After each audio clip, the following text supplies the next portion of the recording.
Milani, why have you and your friends returned? It looks so... normal. We heard that there was trouble here. There is trouble everywhere, here no more than elsewhere. This is wrong. Something is going to happen. I know it in my heart. Perhaps if you got Milani to your sanctuary, the waters there may help her. Come on, Milani. It's going to be all right.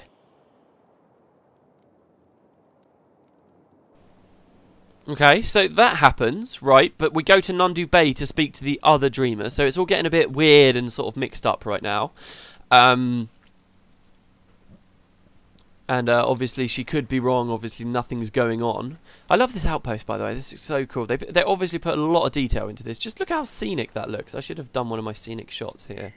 Anyway, right, so this is Nundu Bay, just to remind you guys. A bustling port on the Margaret Gulf used mostly by fishing vessels, Nundu Bay is an idyllic port town in almost every way. Visitors are advised to steer clear of the corsairs, literally. Right, so now there's a little boy next to the Dreamer Raja. I found a copper coin under a rock, I'm rich. Okay, right, so here's Dreamer Raja. She says, you will need this. There is only one way to end Milani's torment. She must confront her nightmare head on and slay the Harbingers residing in her soul. If she does not, they will, through her, become real. Kormir has spoken to me of the thinning barrier between this world and the realm of torment. The threat of a direct attack on this world by Abaddon draws near. Okay, it is through our dreams that the gods speak to us. Dreamers are trained to listen to the messages they send us. In these dark times, nightmares have power and darkness and can fall upon the light of a noble mind. We are ready to end Milani's nightmares. There is only one way to ensure Abaddon does not gain a foothold on her mind or on Ronjok. You must destroy the anchors he has sent into Milani's nightmares. Travel to the Nightfall coast and defend Ronjok while defeating the Harbingers. Little, if anything, in this world can hurt them. Are you prepared? Okay, we're ready. Right, so we're going to Ronjok. But they make it sound like we're going into her mind, not really to Ronjok. So now, are we in her nightmare? This is the question. Or is Ronjok really attacked? I think pretty reasonable. I would say we're in her nightmare. Other bit of evidence which people don't usually look at. What's going on here? Who have we got? So we've got Elder Jonas here, and what are these? Istani peasants. Loads of Istani peasants and corpses of shore watchers which live in Istan. We know that Milani likes to believe she's an Istani now, and that's kind of the nation she feels like she lives in. So why are there loads of Istani here? Because it's her nightmare, because these are the people she cares about. These should be Cornans. We're in Corner. This is Ronjok, and yet they're all Istani. So I definitely believe this is the nightmare. There was nothing happening to Ronjok. She was just having bad nightmares, just like everyone else, just like Kormir, but Kormir got on with it. Anyway, Milani, Elder Jonah, I saw it happen. In my dreams, the ground erupted and everyone was dying. I didn't want to believe it, but I had to come here and see for myself. Calm yourself, child. All is not lost. It is good that you have come. I do not think I can save Ronjok by myself. I have purified this village of all corruption. Here, take these vials of water down from the well. The creatures leading this attack are weakened when hit by the vials. I think I understand. We use these vials to weaken the creatures attacking our village. Once we do so, we can destroy them exactly. I've enchanted them. When a vial is thrown, it will shower the creature with purified waters. A weakened Harbinger will be vulnerable to attack for a short amount of time, so you must fight swiftly. Coordinate your attacks. It is a slim chance, but at least it is a chance. There isn't much time, Elder. Let's have some of your vials and we can take care of these abominations. You were always a brave child. Here, take these. Watch yourself. Here come the fiends. Right. So, the start of this mission is very simple. We grab the skill. No, I'm going to use over Comfort Animal, so sadly if Corey dies I won't be able to res him, but who cares. And there's going to be 3 entrances, and we just really have to stand here and defend Ronjok from all of these Marganites. And then eventually a Harbinger comes, so there's going to be no more dialogue as far as I remember. The Stanley says, this village is my home. See, it just doesn't make any sense, and I will defend it to the death. So yeah, I'm going to cut it. I've just spent so long rambling anyway. And yeah, I will see you guys when a Harbinger comes or when we finish defending. Oh, here they go. Let's do it. Nightfall is coming. Run for your lives. Okay, so we beat a boss just now and the Harbinger of Twilight has appeared. He says, the fact that you've lasted this long is impressive. Torturing you to death will be a delight. Here comes the demon. Remember to use the vials or our attacks will have no effect. So the corresponding mission to this was, of course, the Jenner's Horde where we were at the Nightfall and Garden. By the way, I love Nightfall and the Nightfall and Village area. Do you remember when we were at the gate of Nightfall and Lands, I said there were more areas? This is one of them. It would be so cool if we could have come back to this in the Realm of Torment outside of this mission.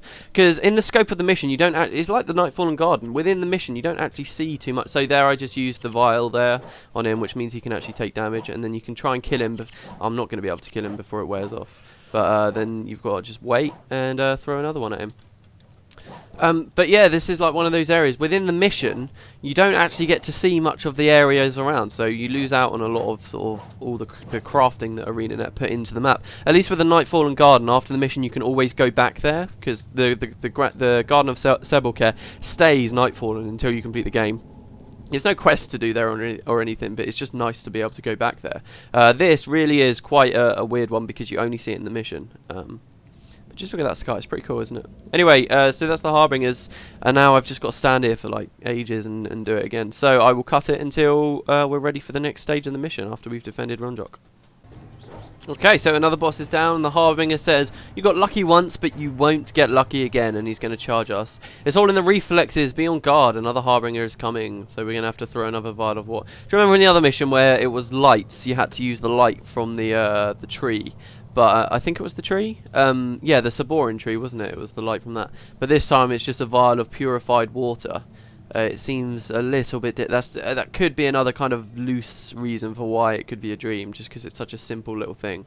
But yeah, let's kill him. Alright, okay, so now that guy died, the Harbinger of Nightfall, a real Harbinger supposedly, says, you may have stopped those weaklings, but you cannot stop Nightfall. Elder Jonah says, do not listen to them, we will be victorious. Go to the rupture at the Garrison, that is where the attack started, and that is where we will end this. Yes, weak mortals, come to me. You will provide precious amusement, and your death will herald a beginning to Nightfall. So the Harbingers we've been fighting before now are called Harbingers of Twilight. Oh, we're still being attacked by Margonites, look at that. Are called Harbingers of Twilight, and yet this one is the Harbinger of Nightfall, which if you remember in the mission, the other mission, those were the ones we were actually fighting. So yeah. Right, so I think we've fully defended now. So now the second leg of the quest, of the mission, if you will, is to go to the Garrison and kill the guy there. So you actually get to go out and explore a little bit. But, I mean, we all know where the Garrison is. I mean, it's there. And yes, it's all messed up again, just like the other one was out in the Arkjok Ward. Not the Arkjok Ward, sorry, the Jahai Bluffs. I can't believe I just forgot that. Yeah, but so it's all messed up, and inside there you will find a Harbinger. The bonus to get masters on this is kind of a really weird one. I feel like it was kind of, if any mission on this game just had a bonus tacked onto the end of it, it was probably this one. The bonus is to kill 2 additional Harbingers, which you can find standing pretty much right next. Oh, I got a gold. Standing pretty much right next to the Harbinger at the end, which is just bizarre. I mean, it's so easy to get the masters. It almost feels like you're not even going out of your way to do it. But here's that farm I think that we were at. No, that's not the farm we were at. I think that was just a bit of the Elon maybe. It's all dried up. Let's identify this gold, shall we?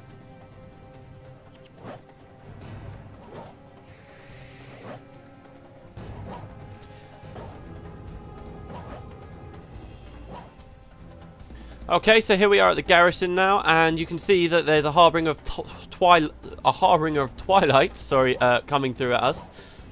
So all I have to do, I'm going to try and kill the Margonites first, because I don't want to get swarmed. This area is kind of full, shall we say, of Margonites and stuff, so you really want to be a bit careful.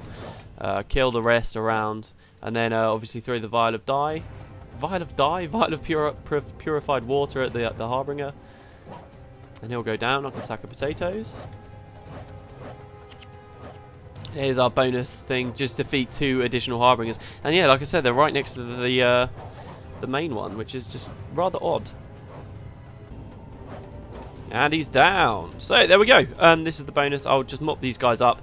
Then we're going to be going out. Pretty much the main Harbinger is sort of, you see this wrecked bit of the Garrison here. The Garrison's kind of been torn in 2, as I'll show you in a minute, and a trench is going right through it. And in the bottom of that trench, just behind that wall of messed up stuff, is where the other Harbinger is. Why does it say I've only defeated 1 of 2? This makes no sense. Oh, I see, because one last Margonite from the previous group is still alive, fighting minions over here. Okay.